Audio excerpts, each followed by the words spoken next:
le génie, Monsieur de Bonald. Ainsi, quand parmi les tempêtes, au sommet brûlant du Sina, jadis le plus grand des prophètes, gravait les tables de Juda. Pendant cet entretien sublime, un nuage couvrait la cime, du mont inaccessible aux yeux. Et, tremblant au coup du tonnerre, Juda, couché dans la poussière, vit ses lois descendre des cieux. Ainsi des sophistes célèbres, dissipant les fausses clartés, tirent au sein des ténèbres l'éblouissante vérité.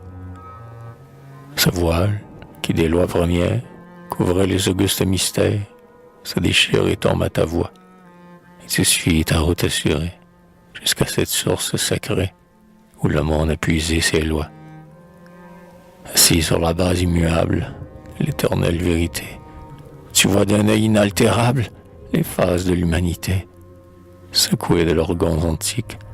Les empires, les républiques s'écroulent en débris épars. Tu ris des terreurs où nous sommes, partout où nous voyons les hommes. Un Dieu se montre à tes regards. En vain par quelque faux système, un système faux et détruit. Par le désordre à l'ordre même, l'univers moral est conduit.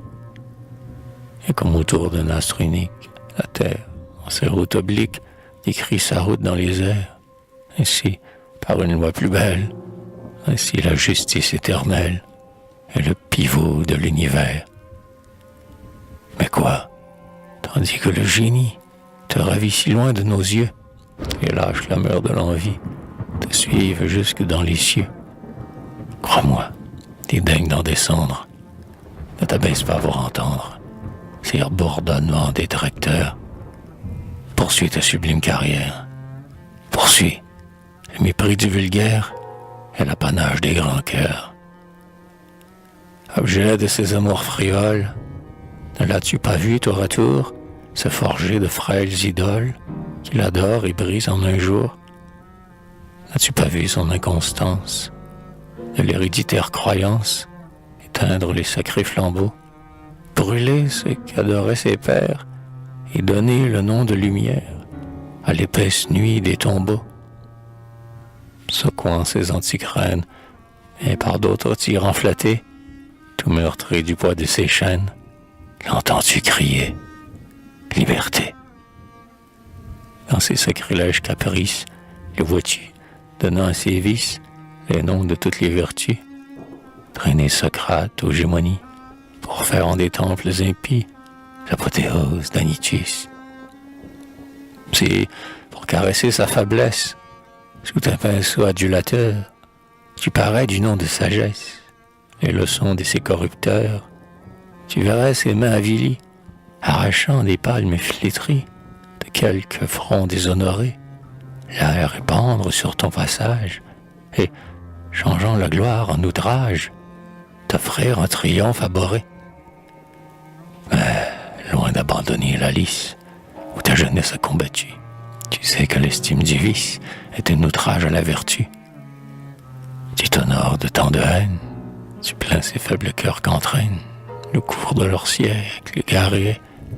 Et, seul contre le flot rapide, tu marches d'un pas intrépide au but que la gloire a montré.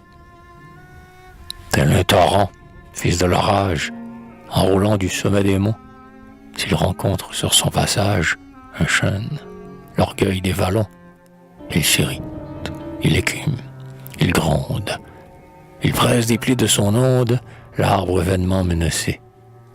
Mais debout parmi les ruines, le chêne aux profondes racines demeure, et le fleuve a passé.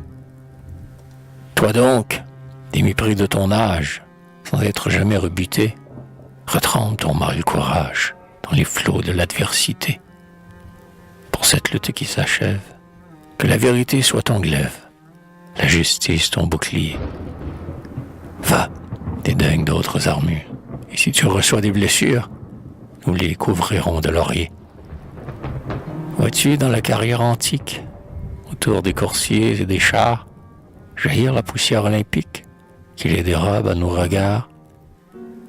Dans sa course ainsi le génie, par les nuages de l'envie, marche longtemps environné Mais au terme de la carrière, des flots de l'indigne poussière, il sort vainqueur et couronné.